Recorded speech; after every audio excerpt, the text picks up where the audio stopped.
তারপরে 2014 সালে নির্বাচন আপনারা দেখছেন, 2018 সালে নির্বাচন দেখছেন, 2024 সালে নির্বাচন দেখছেন। এই নির্বাচনগুলো কি নির্বাচন ছিল? এই নির্বাচনে কি কোনো দল অংশগ্রহণ করেছিল? 2018 সালে নির্বাচনে আমার বড় ভাই, শ্রদ্ধাভাজন বড় ভাই, আমার প্রিয় নেতা, আমার প্রিয় দল বাংলাদেশ জাতীয়তাবাদী দল, আমার প্রিয় ব্যক্তিত্ব জনাব রেদওয়ান আহমেদ, রেদওয়ান আহমেদকে জোটের প্রার্থী হিসাবে 2018 সালে ধানের ছড়া দিয়ে চান্দিনাতে পাঠানো হয়েছিল। কিন্তু যারা বিএনপি করে বলে বিএনপি তাদের কাছে 17 বছর ছিল, কিন্তু সেদিন তাদের ভাগ্য নাই আমার ভাইয়ের পক্ষে কথা বলার। রেদওয়ান সাহেব কেমন মানুষ? রেদওয়ান সাহেব যোগ্য কিনা লেখাপড়া জানি নি। রেদওয়ান সাহেব লেখাপড়া জানে? রেদওয়ান সাহেব তো লেখাপড়া করছে, আমি জানি।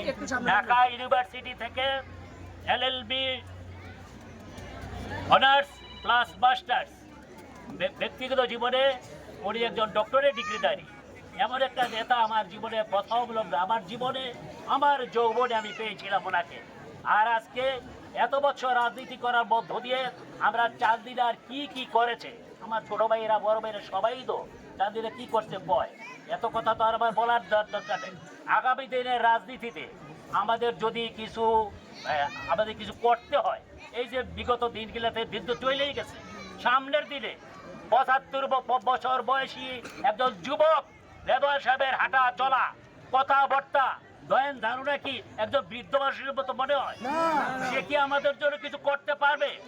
আপনারা যদি মনে করেন ভোট আমি চাবো না, আমি আপনাদের কাছে আমার বড় ভাই একজন জাতীয় নেতৃত্ব সত্ত্বেও আমার বড় ভাই রেদওয়ান আহমেদ সাহেব স্বাধীনতা যুদ্ধে নিজে অংশগ্রহণ করে একজন বাংলাদেশের একজন মুক্তিযোদ্ধা হিসেবে আমাদের বাংলাদেশ স্বাধীন করতে ওনার অবদান আছে।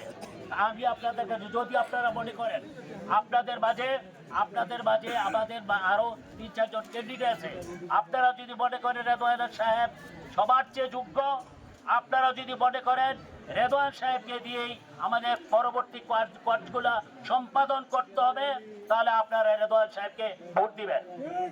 তবুও যদিও আমি আপনাদের কাছে ভোট চাই নাই,